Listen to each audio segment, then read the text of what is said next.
So tell me, how are you guys? Good afternoon, good morning, wherever you're at. And I appreciate you getting on. We're going to do day 4 today. All right, so we are moving right along, and we are going to be talking today about how to choose your market, right? How to choose the niche that you're going to begin, that you're going to be in. We talked about all the different niches yesterday, went over all of them, very generally, but we went over all of them.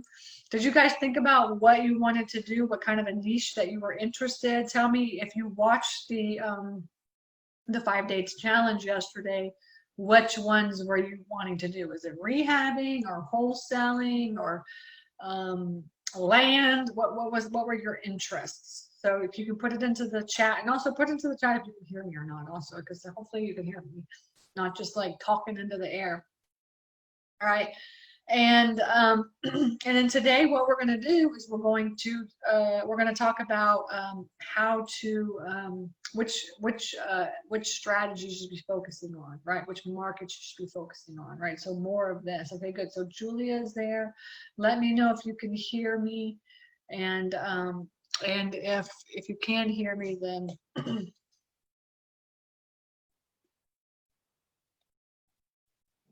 please give me a thumbs up and say yes or say no or whatever. Good. Okay, awesome. Okay. All right, well, let's get started. I'm going to share my screen, and I'm going to take my glasses off because I'm getting old. Oh my gosh, what is going on? Take my glasses off. I think it's too much screen time. Who's saying hi to me? Now I can't see. Barbara. Okay. Hi, Barbara. And let's see. Let's go to share screen. Let me first go to my presentation. There it is. That's beautiful. Now I'm going to share my screen and do PowerPoint. It's like every single time I get onto Zoom and we're trying to do something, it's always like different. It's never new. Zoom is kind of complicated. If anybody's done any webinars on Zoom, it's kind of complicated. Now to get on and just to watch, you get to like bing, bang, boom, but all the like intricacies of how, because I have like, did you guys see my, are y'all following me on Facebook? I'm not sure if you're following me on Facebook or not, but if you are, I posted out a picture of the way I'm set up. I have a monitor here, excuse me, I have a monitor here, and then I have my laptop here, and then I have like my iPad right here. And the iPad is used for like if I need to do whiteboard. Monitor is here so I can see Facebook Live. I can't see Facebook Live right now. There it is. Okay, good, awesome. And then I have this where I can like teach and look at my camera. So it's like very crazy, but but fun. I love it. All right. So I appreciate you guys hopping on and listening to me. And I've been teaching for a while now, and I just love like hearing stories about how you guys get started and stuff. So make sure that you follow me and let me know, if you took any advice from what I've taught you over the last couple of days and you applied it into your real estate investing business. How did it help you? Okay. So my specialty, just so you guys know, is to get you to that first deal. All right. Get you to the first deal. Is for beginner investors, it's to get you to that first deal. Okay. And so if you haven't done any of those deals, I can definitely help with that because I do a lot of foundational work. I get you all automated and systematized if you listen to me, right? If you listen to me. Okay, so today we're going to talk about choosing the market. All right, choosing your market. Now, a lot of people do not even think about this. A lot of people don't even consider which market to be in right now. And I'm telling you that the best investors follow the market. The best investors follow the market, right? So, I want to make sure that you're following the local monitor. It's called Local Market Monitor, which is a data research company, and they specialize in working with real estate investors. And then they also do real estate data is what they do. And I talked about this yesterday. So please try to follow them, find them and follow them. And they actually do market reports for your area. So whichever area that you're in, they'll do a market report for you. I think it's like $100. But and then you can really kind of find out what's going on in the area that you want to be working on, you know. And I'm telling you guys this, that the best investors know the market in their area, but like, you know, just like they predict what's going to happen before it even happens, right? So for instance, I'm going to tell you guys this. I started in like 2010, 2011, and I started working in in the South Atlanta area, way south actually, so like in the suburbs. I'm from a little town called Peachtree City in Georgia, if anybody knows this area. But and when I first started, and Peachtree City is actually kind of like an up and like this is like this is kind of like a higher priced area to live in. It's like really, it's one of the best school districts in Georgia. Okay, and so when I first started in real estate investing, I mean, houses are upwards. I mean, it started at $200,000 there and then go up, right? So, and even during the foreclosure, houses were that much money. And this is one of those areas where like people really kind of take care of their houses, so they're not real dumpy looking or anything. And really, what you need in that area is just kind of upgrades. That's really it. It's like I was going out and doing rehabs, and I would buy a rehab that like it needed work, but it was just more like upgrading the house. It wasn't like full guts or anything like that, right? It just didn't need that, you know. That's my kind of a house, and I started doing those types of rehabs, and I got really good at it, and did quite a few of those in that area. But then a lot of competition came in the town, right? So now it started like picking up, and more people were buying, and there's more competition. So I said, you know what, I'm going to go to the city. And I went to Atlanta, and I actually went to an area in Atlanta called Decatur, if anybody knows that area. And this is back when Decatur was like scary. All right. This was back when nobody wanted to live in Decatur, and people were telling me, like, you are nuts. And the reason I went to that area was because when I was watching the market, when I was paying attention to the market, I really, it just showed that more and more buyers were going towards the area. Now, it wasn't like, it wasn't like, it wasn't like, crazy or anything, but you could just tell that more and more houses had been sold in that area. And I said, you know what, I'm going to go to that area because if I look at the market data, I can tell that this is an area that is going to be an up and coming area. It's like right kind of on the outskirts of like the downtown Atlanta area, just kind of right outside of it. And just like, a hop, skip, and a jump, just like 10 or 15 minutes away from downtown and all the really, the trendy areas and stuff. And so I said, I'm just going to focus on that area. And also it was in my price range too, because I bought houses for $50,000. I put $50,000 into them, and I sold them for $150,000. And literally every single one of the houses in Decatur, if you go to Decatur, they look exactly the same. And if you have a town like I have a town, you say, yeah, I know exactly what you're talking about. You drive, and Atlanta has kind of like Atlanta is very notorious for this 4-side red brick home. It's just like 4-side red brick, and every house in Decatur looks like this. Every house is just like red brick, red brick, red brick, and there ain't a lot of difference between all of them, right? So it's really super easy to customize that, and actually I became very cookie cutter, honestly.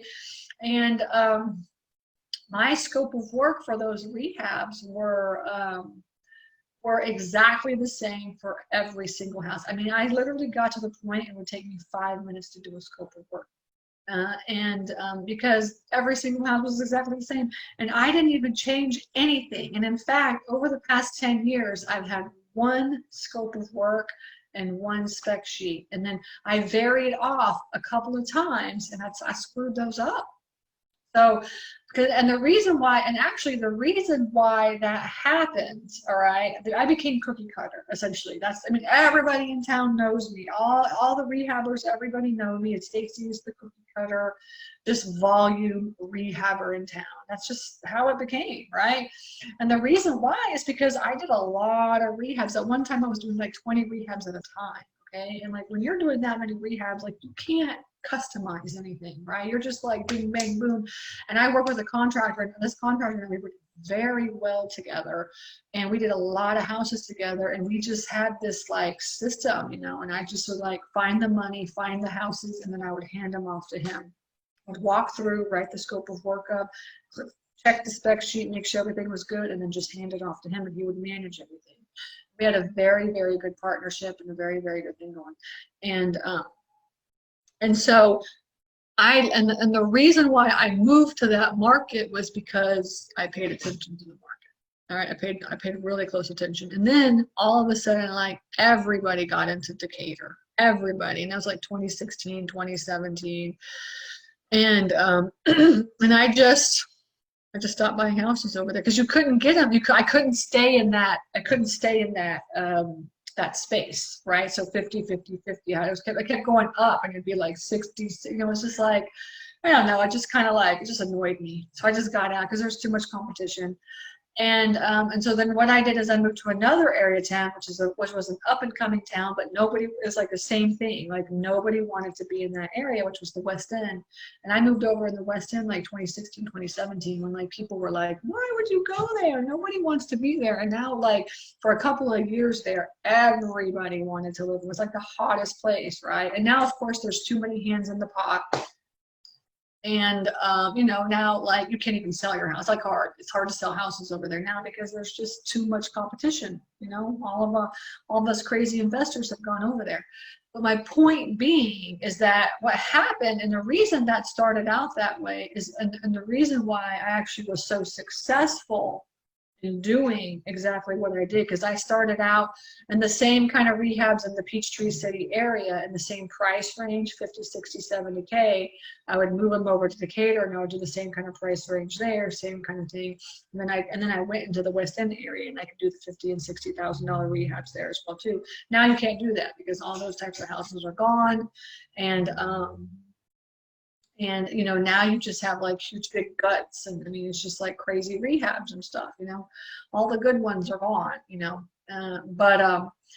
So, and the reason I could do so many of those rehabs, honestly, is because I literally watched the market like a hot. I would get, like, I had my realtor would send me reports from the MLS on every single market, like every quarter. I'd say, send me, like, what is the hottest areas, what's going on.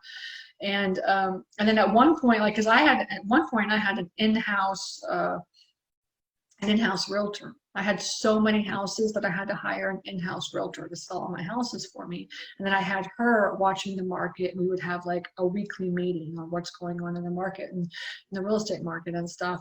And I just got to be so good with real estate market data that I could almost predict exactly where everything was going. And I really understand the concept of real estate market data, and I love it. I love it too. And I'm going to tell you that what I'm telling you right now and how I am thinking, how I think, is exactly how the best investors in the country think. It's exactly how they think. All right. They know their market, and they know their area like the back of their hand. They know exactly where they should be. And then what happened was I hired a coach. And everybody said, how are you so successful? I had a coach, right? My coach was telling me to do all this, right? My coach was literally telling me, do this, do this. And I would just do whatever my coach told me to do, right? And when I first started out, like, and what had happened is, like, the first year had gotten in, like, I didn't, you know, it took me a little while to get started, but I ended up doing like 13 rehabs. And I told my coach, I was just running over, because I would have like some over, and, you know, and it would, my houses would be like an hour apart, but like on either side of the area. So I'd be like Coweta, Fayette area, but it'd be like, some would be like way over on this side of Fayette, and the other ones would be like way over on the other side of Coweta County. And I would just be like driving back and forth, just going around like a crazy person. Okay. And I told my coach this, I was like, I feel like I'm only doing a couple rehabs at a time, but I feel like I'm running around like a crazy person. And he said, Stacy, he said, the reason why, he said, actually what he said was, you want to know how the rich get wealthy? And I was like, yeah, tell me. He's like, do you really want to know how the wealthy get wealthy? And I said, yes, tell me. He said, all right, are you sure? But I said, if I tell you this, you have to promise me that you are going to listen to what I tell you, and you're going to do exactly what I tell you. I said, tell me. And he said, okay, he said, the wealthy get wealthy by doing one thing picking one thing and doing it over and over and over again. And so then I thought about that for a little while, because essentially when I first started, I would do like a $50,000 rehab way over on this side and like a $75,000 rehab over here. And then around the corner, I would do like a $25,000 rehab. And then I would do like, you know, a $30,000. And I was just like going around like a crazy person trying to keep track. And all of my scope of works were all different and everything, right? And so when he told me that, it just kind of a light bulb went off on my mind, and essentially, you know, everything changed for me. This was like step one of my phase of really getting into being an investor, a successful real estate investor. And so he told me that. He said, just the wealthy get wealthy by picking one thing and doing it over and over again. And so that's what I did, is I moved to Decatur, right? Because in where I was living, like every house is completely different and every rehab has to be different. Because in Peachtree City, you know, people could have like $1 million home right next to like a $250,000 home, something like this, right? So you just can't you can't customize what you're doing as much as I wanted to, right? So I literally picked a spot where I could just be totally cooking. And then I went to that spot and started looking for houses. And I'm telling you that the reason I got so good at what I was doing was because I knew that exact area. I knew the Decatur area like the back of my hand. And somebody would tell me a street and I would say, oh, you have to pay blah, blah, blah for that, right? Because I would know exactly all the type of houses and what the rehab would be for that house, for that area. And I got so good at my market that what would happen is my realtor would wake up every single morning and he would send me houses. And I would just wake up first thing in the morning and I would just put blind offers in. And I'd just be like offer, offer, offer, offer. And essentially I would just go in and check where it was in that Decatur area. And if it was kind of north, I knew it'd be this much. If it was south, I knew it was this much. And if I knew east or west, I knew it was this much, right? And I would just put blind offers in and just put as many blind offers as I possibly could in. And I got so good at doing that literally I had too many houses. I had way too many houses. I had way too many houses under contract. All right. So then what I had to do is I had to figure out how to get money for all those houses, right? Because I could either wholesale them or keep them. And honestly, I was the type of person that I just wanted to rehab them. I'm a rehabber is what I am. Right? So I buy ugly things and I fix them up and I make them beautiful. That's what I do. Right. And even if it is more work, I still like to do it. All right. Ain't nobody gonna tell me different. You know, and every once in a while, my husband would be like, wholesale that one. We are done, you know, but most of the time I just want to keep them for myself, right? And so I got to the point where I had so many houses and not enough money to do all of them. So then guess what? I had to go out there and raise money. I had to figure out how to raise money. And that was the next step in the phase of how I moved along in my real estate investing career. It was like, first I had to figure out how to get those, how to just have so many houses I didn't know what to do. And then the second one was how do I have too much money? I have so much money I don't know what to do. And now, I mean, it's been probably 5 or 6 years and I'm I always have too much money and not enough properties. Right? Because I figured out how to fundraise and I figured out how to raise millions and millions of dollars. And right now I have money and I'm trying to find things that I could buy. Right? And that's kind of how it progresses, right? You get into it and you start to learn. You know, and then if you stick through it, if you stick with it, that's basically how it's going to work. You gotta say, okay, I got to figure this out. Right? Now I got to figure this out, you know? And then after a while, it all starts to just meld together. Anyways, and the whole point of that story is that it all came down to how I chose my markets. Because believe me, I talk to investors every single day. And they're running around like crazy people. And I have a very good friend investor. I have no idea how he's surviving. He's got like probably 20, let's say 20 rehabs going on right now. And they're all over the Atlanta area. I mean, literally and he lives, you know, 2 hours north of Atlanta and he drives to one and then another and then another. I mean, that would drive me insane. Me, I literally, within like a 5-mile radius, I would have 20 rehabs going on at the same time. You know what? I could go visit every single one of my houses in one day, right? And that's how cookie cutter I become. And really, I spent 1 day a week working on my rehabs because at that time, I had like 4 or 5 different businesses. And so I would spend like 1 day on each business. That was my rule. I had 1 day for each business every single week. Right. And so that's why I think choosing the right market and understanding what's going on in the real estate investing world right now is so important. Because ultimately, if you can conquer that and understand the market and how you can use it to your advantage, I'm telling you, it can make you super successful. Okay. All right. Okay. All right. So now we're talking about the market, right? We've talked about this before. I'm going to bring it up again. What do you think is going to happen? Put it into the chat, actually. Put it into the chat. Do you think we're going to have a V shape or a U shape recession? We're having a recession. We're in a recession. All right. So now the question is it going to be V shape or U shape? So V shape, right? Or U shape.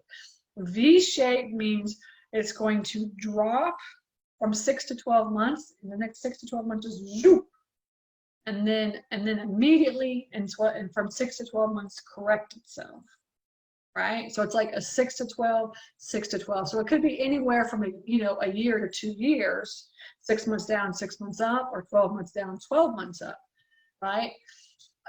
So that's what, for instance, like Goldman Sachs is saying. They're saying we're going to have a V-shaped recession and it's going to come back pretty quickly. And the reason they're saying that is because,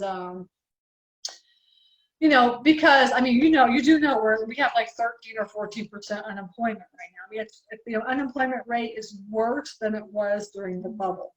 Worse than it was during the bubble by threefold, right? And and we had 3,000 cases just in California alone yesterday of COVID. All right, so COVID's not going away. The recession's not going away. We're 20% down in the real estate market. Every market 20% flat around everywhere. All right. So the recession's not going away. So the question is it going to be a quick V or is it going to be a U? And the U is where it's like at least 12 months going down, all the way to 12 months going up, right? 12 months down, 12 months up, or 24 months down to 24 months up, all right? And if you listen to the local monitor reports, right? If you listen to Ingo, who has that video that I put into the Facebook group yesterday, he's saying that it's going to be at least 12 to 24 months down, and then another 12 to 24 months up. So he's saying a couple of years is what's going to happen. And he's a data guy, but so who knows? So is Goldman Sachs. I'm sure they got like bazillion data people as well too. So who knows what's going to happen? I have no idea. But all we know is that there is a recession, right? So now that we know the recession is here, everybody knows this. So now what should we be doing, right? In the real estate investing world, what should we be doing, right? This is the fun part. Okay. So now that we know this, you have within the United States, all of the cities that are out there, right? And all the areas and all the cities that are out there, you have basically 3 types of markets. All right, 3 types of markets. You have a growth market, you have stable markets, and you have declining markets. All right, very simple. Okay. So in the chat, name some growth markets. Name some markets where you think that we are still going to grow. Right? Which areas of the country do you think are going to be okay to invest in? And which areas of the country do you say, no, as of right now, I'm pretty sure that these areas are not going to be good. What do you think in the chat of the Facebook group, right? Because I have that open and I don't have Zoom open. So I can't look in Zoom. All right, let me see. Yeah, I can't see Zoom, so put it into the Facebook chat, okay? So the Southeast is going to be a growth area, all right? Does everybody agree that the Southeast is going to be a growth area? What areas in the Southeast do you think are going to be good, Julia? I'm talking about actual cities, Tony. I'm talking about cities, like which area, like which towns, which cities do you think are going to be good, and which ones are not going to be good. So let's just start. You can just put growth, and then put like, do you think like, for instance, like Orlando. Is Orlando going to be growing over the next couple of years? No, no, Orlando is not going to be growing over the next couple of years. In fact, that one might be hit probably one of the hardest. Declining, put declining and then just write your cities there, right? Which ones are declining and which ones are growing? What do you think in the chat? We have makers of toilet paper. Yeah, I'm talking about actual cities, not like services and stuff like this. Yeah. Are we still like out of toilet paper? I'm not sure. I haven't been shopping for toilet paper in like 3 months, so I have no idea. But it's like all of a sudden, like, why is there not any toilet paper? It's so weird, even now.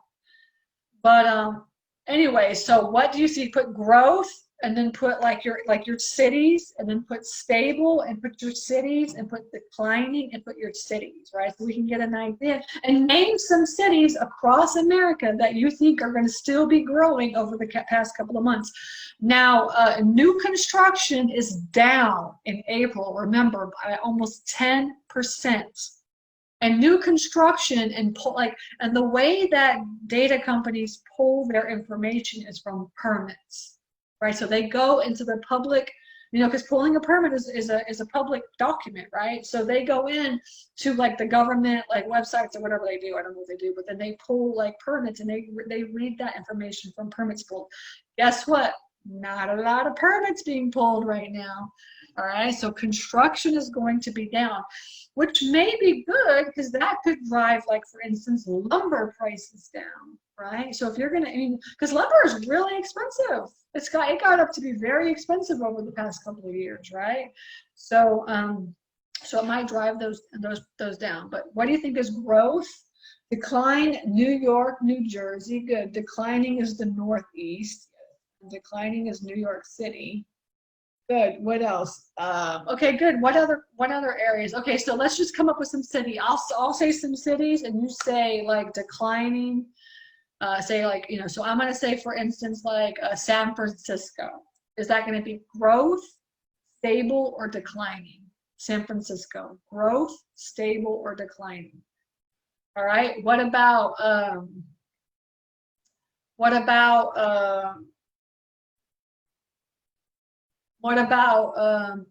Texas? Let's talk about Dallas, Austin, Houston, San Antonio.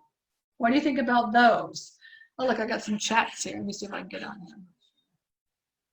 If you could put the chat, if you could go into the Facebook Live, that'd be great. Atlanta will be good. Charlotte will decline. San Francisco, stable. Okay, good, good. Awesome. So you think Charlotte's going to decline? Why do you think Charlotte's going to decline? That's interesting. That's interesting there. Yeah. And what about, so my personal opinion, and we're going to go through the presentation and we'll see what's going to happen. But, I told you yesterday, there is an affordable housing crisis across the United States. There is not enough places for people to live, right, affordably.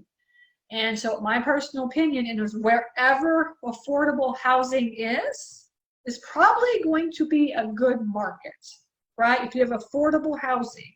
So let's think like California, not going to be a good market, right? And I read an article yesterday that people from like San Francisco and all that area, whatever, San Jose or whatever those cities are, they are moving down. Like there's a lot of them are staying still in California, which I have no understanding why they would do that. But they're going like, they're going into that kind of middle section south of like the San Francisco area, into that kind of like country, but not really country area, Sacramento to San Francisco. A lot of people are moving out there, right?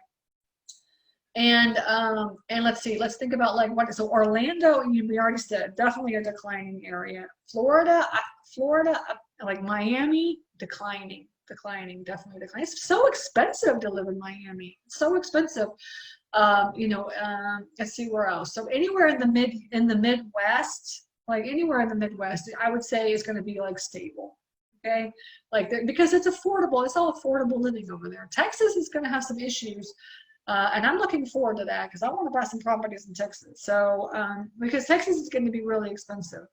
Like Austin, Dallas is a little bit expensive, but Dallas is kind of an average. Dallas won't be too bad. Houston won't be too bad. Austin's really going to get hit hard, I think.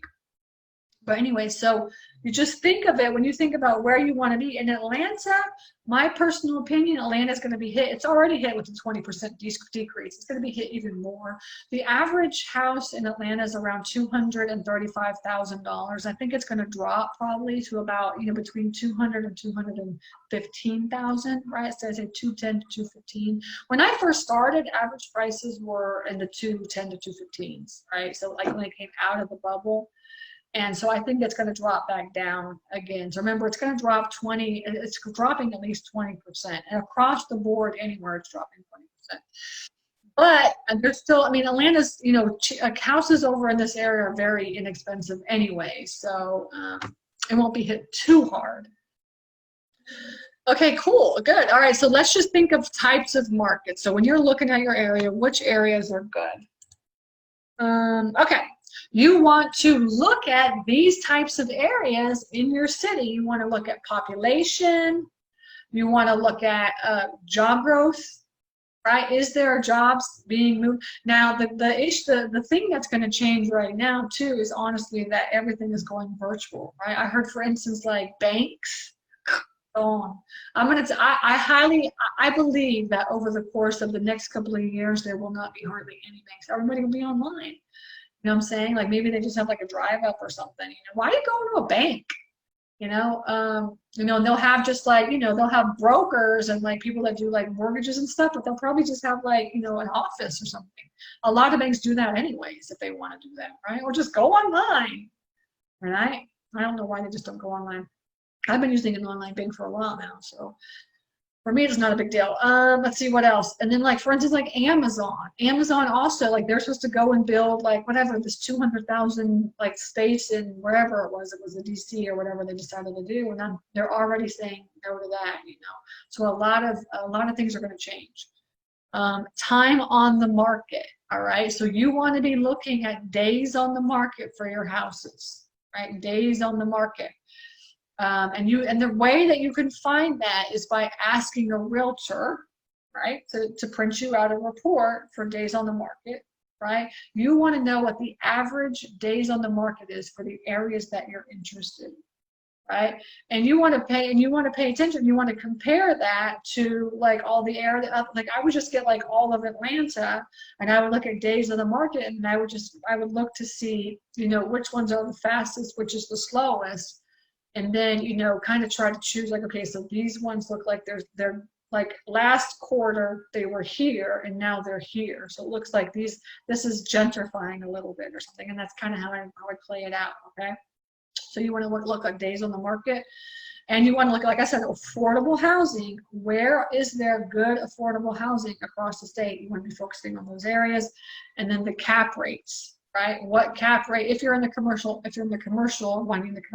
cap rates, right? Where are some good cap rates? When you're closer to the city, you're going to get a lower cap rate. And then as you go out, it's a higher cap rate, right? So you want to say, do you want to have like a riskier or not so risky? But then when you're closer to the city, it's more expensive versus, so you just want to have that like mid-range is what you want to have.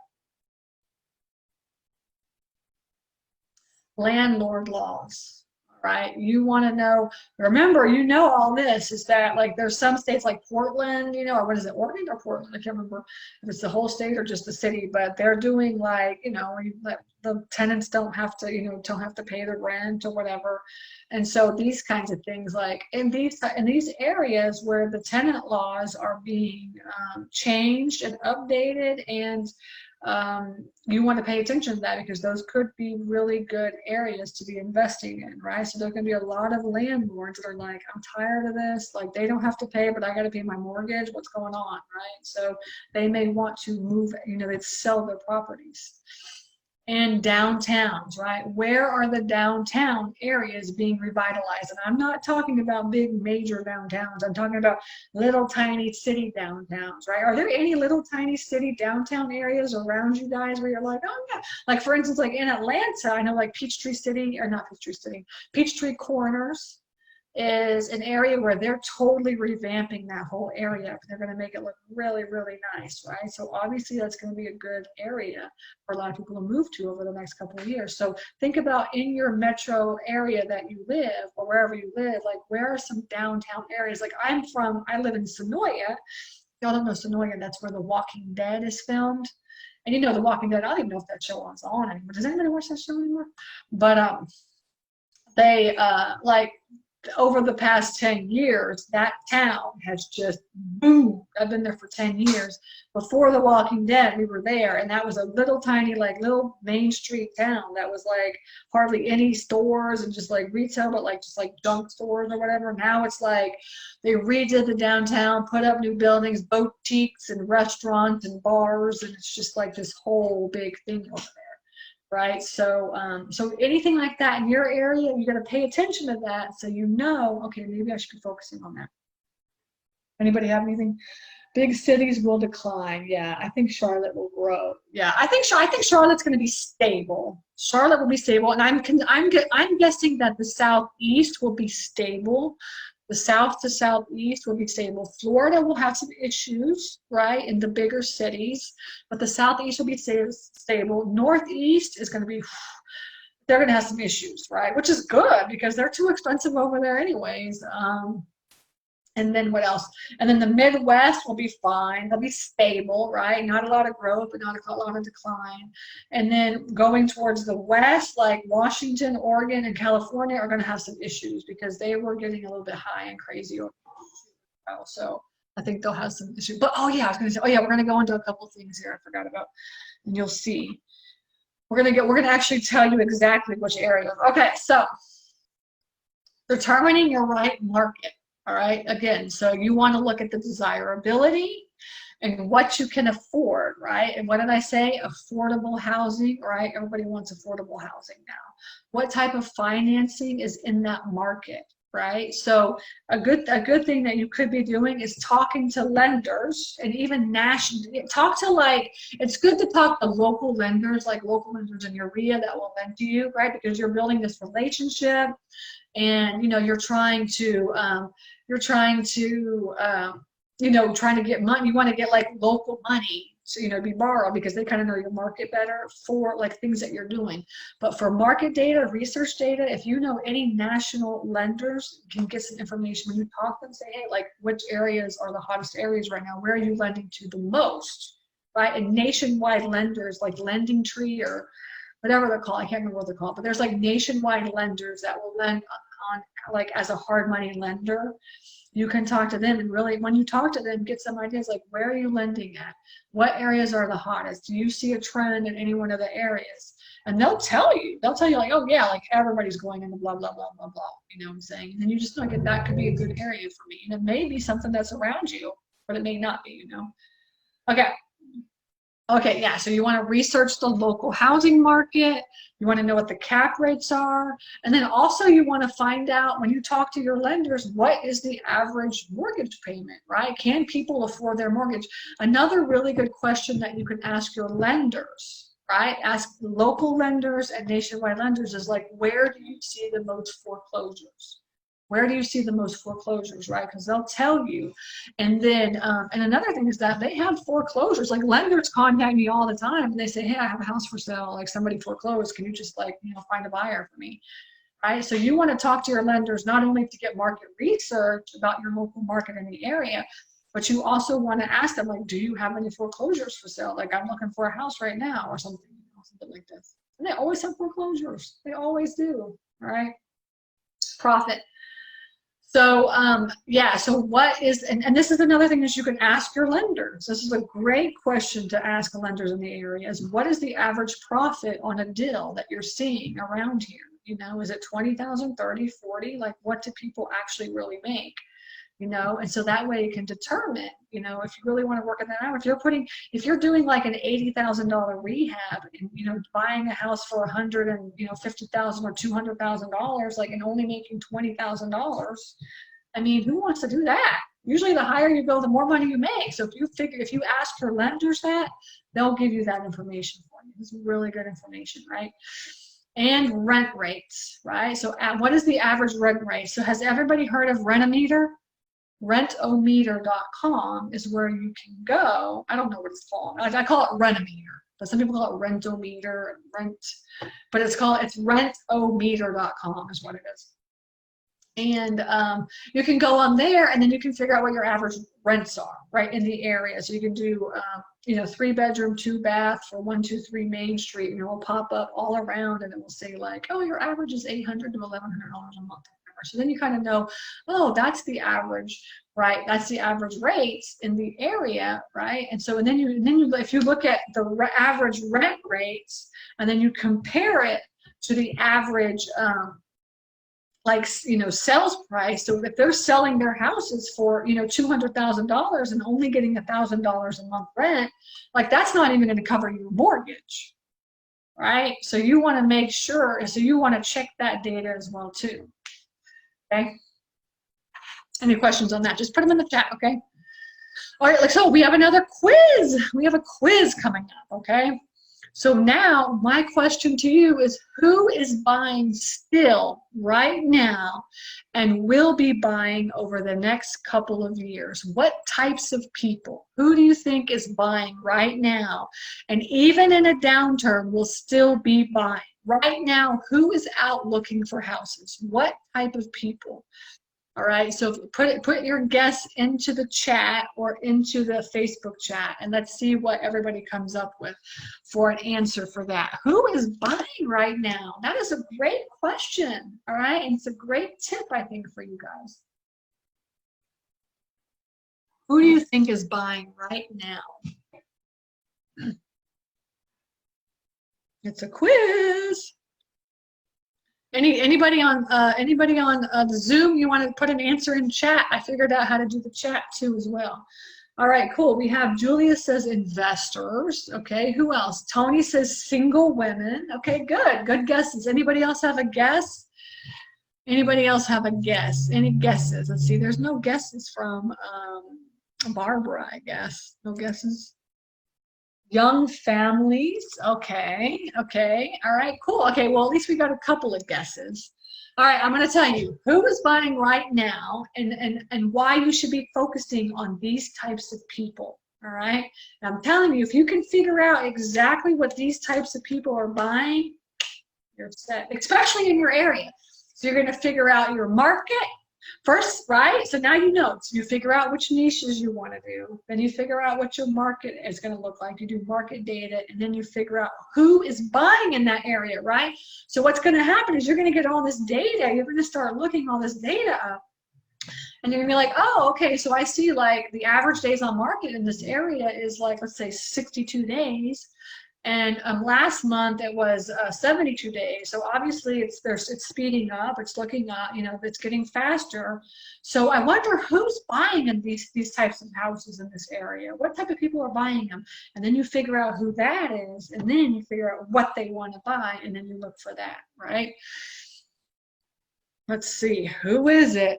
Everybody guessing? Transplants, investors, landlords. And the answer is millennials.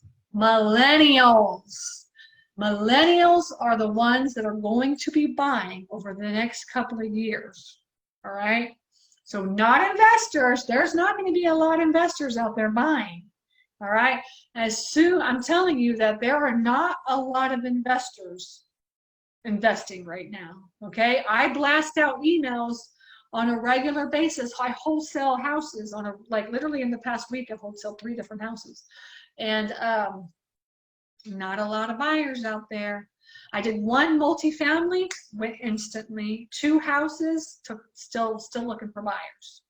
All right. And because there's not a lot of buyers out there for investors. All right. You guys are doing good because you guys are actually doing it. But I've noticed, and I've actually been paying attention to a lot of people, and they're just saying like COVID just kind of put them down. They didn't want to do it. Even like some really big investors in the Atlanta area, they just kind of just took a chill pill. So investors are not ones that are buying right now, and it's so sad, right? Because remember, on the upswing, when everybody's in, that's your lowest opportunity and highest risk. On your downswing, when you go down it, right, highest opportunity and lowest risk. So investors should be investing and buying right now. There's plenty of money out there. You just have to know where to find it, but they don't. All right.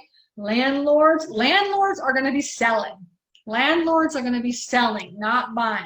All right, because they just, with the whole tenant, single family, you will see more and more landlords selling over the next couple of years. All right, especially with all the tenant laws that are going on and everything like that. All right, young families, what I have seen, and you tell me in your market if you've seen this as well too, is that a lot of investors are going outside the city.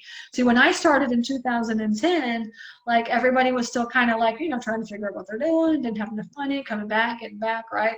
And then, and so I was down in the Peachtree City area, South Atlanta, and so, not a lot of buyers, and people would just like, and actually houses are more expensive we're out in that area. So then everybody started moving into the city because houses were cheaper, right? You could get super cheap houses because there's so many foreclosures. Right? So everybody moved into the city, and everybody's like in the perimeter, and everybody just moved in. And then all of a sudden the prices just went up, and just like crazy, ridiculous prices within the city limits, right? Within the city. And then now everybody's moving out, right? So for outside, not inside your city, but outside your city, and even millennials will be buying because it's too expensive inside the city. Now those prices will drop again, and it's just a cycle, right? Inside the city will drop, and then everybody's moving to the outside, so all the prices will go up, and then they don't want to pay that, so then they all move back to the city again. And it's just like this vicious kind of cycle. That's how it works, right? Okay. Millennials. Okay, who is not buying right now and will probably not buy as much over the next year? Who do you think? Which type of people? Let's guess on that too, right? Who is not buying right now? Let's see, who else we say? Transplants. Not a lot of people moving right now. All right, and not a lot of people are going to be moving over the next couple of years, honestly. There'll be people moving, yeah, I would say like, from California out, but really like most people are going to be kind of just taking a little chill pill, right, with this whole coronavirus thing, and just kind of focusing on local, I think, my personal opinion. And let's see, young families, single women. I wish more single women would be out there buying. Right? We need some single women going out there and buying. Now, for a while there was a lot of single women, but then it just kind of just stopped, So who do you think is not buying right now? That's the question. Who is not buying? What do you think? Tony says retirees. Who else? Any other guesses on who's not going to buy over the next couple of years?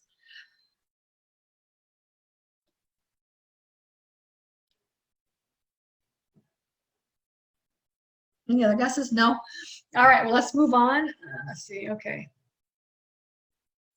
Ages 75 to 84.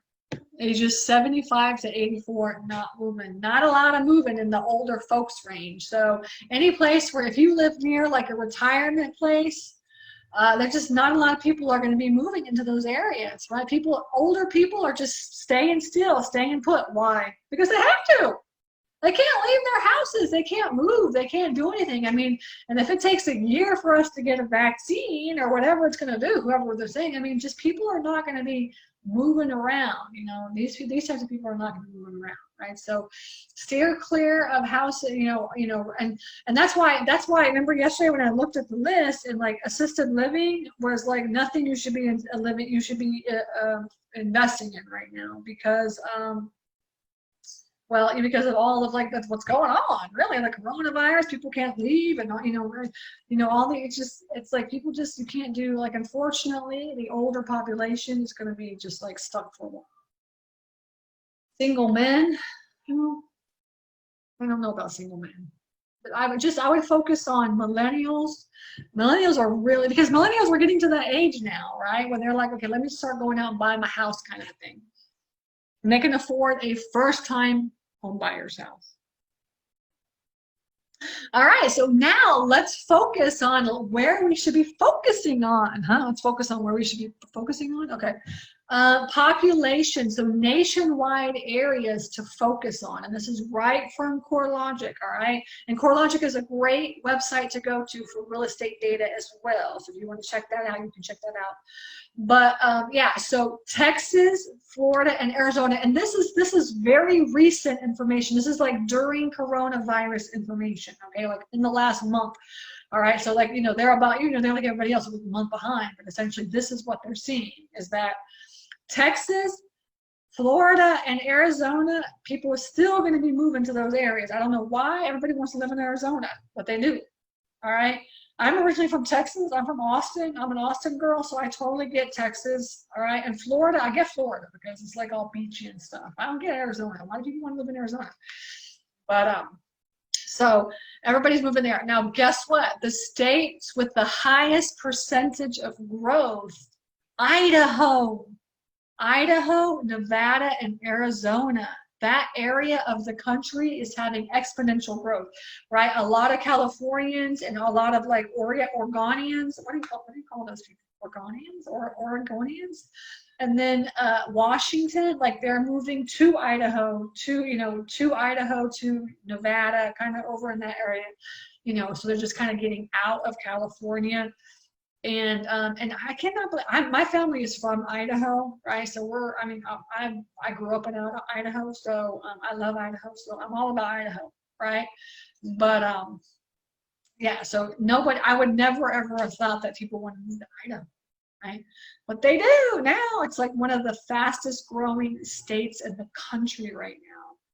States that lost most people, right, over the course of the last couple of months, New York and Illinois, right? They're getting out. Chicago, way too expensive. Illinois, I mean, it's just too expensive, so just getting out. New York, out.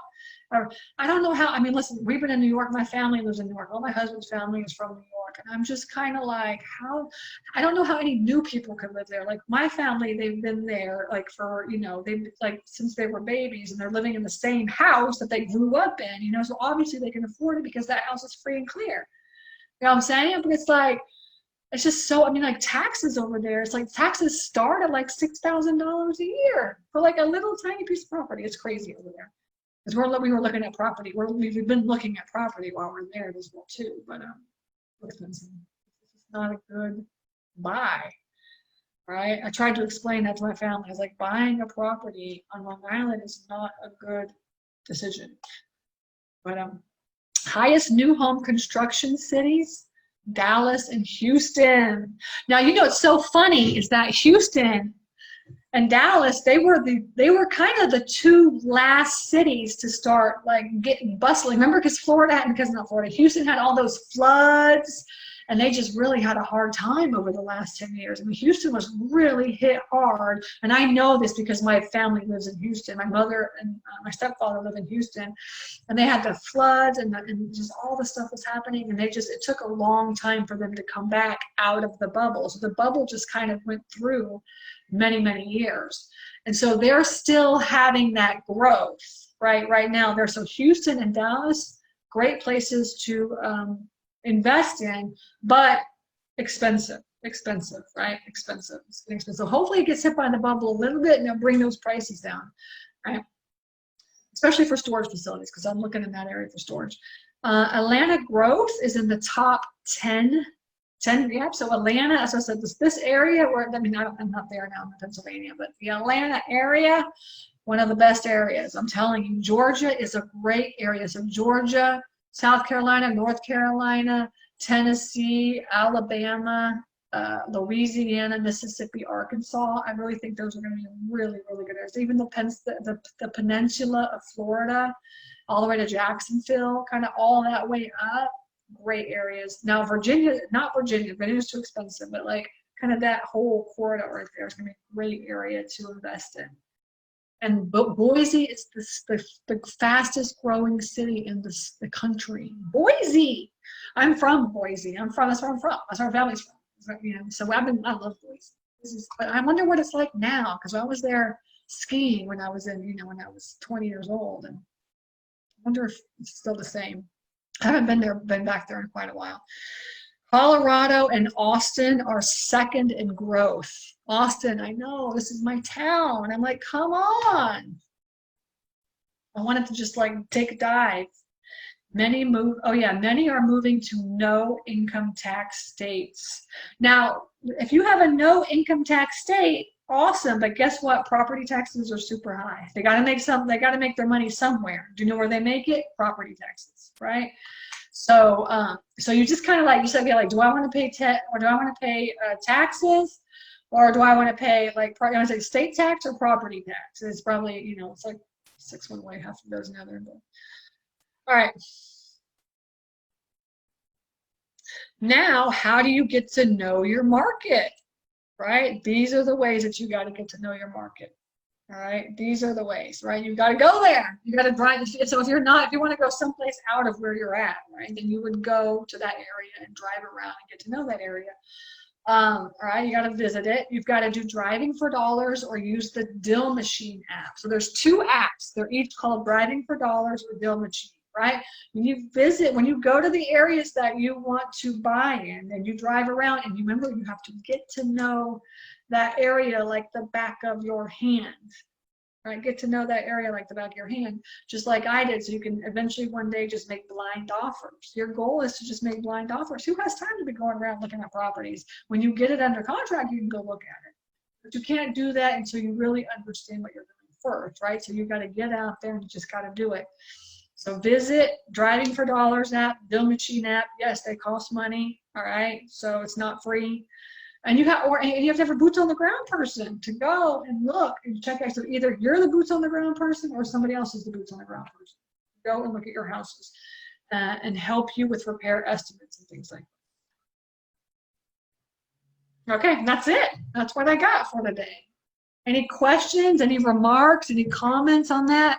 Choosing your market? Hopefully you can take that data that I told you, take the information and really kind of understand your market. Become one of those people that I told you, one of those people that truly understands the real estate market and the market that you're in, so you know exactly what to do. And like I'm telling you, I went from, you know, Peachtree City to Decatur to Weston, and I was one of the first investors in all of those areas. All of them. I have always been like the trendsetter. I've always been the one that goes first.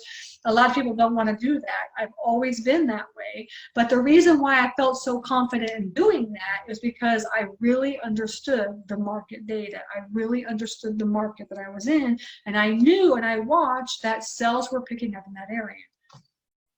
Okay. All right. Any questions? Anything else? Okay, cool. All right, well, take care. We have one more day. So tomorrow we have a special guest speaker coming, and I think you guys are going to really like her. And she's going to come on, and she's going to give you all some tips and stuff on marketing, how to market, what to market for, okay? All right. I appreciate your time, and I will see you tomorrow. And if you have any questions, just post them into the Facebook group, and then just tag me in it so I can come check them out and answer them for you, okay? All right, take care, and I will see you. No, okay, I'll take care, and I'll see you guys tomorrow. Bye.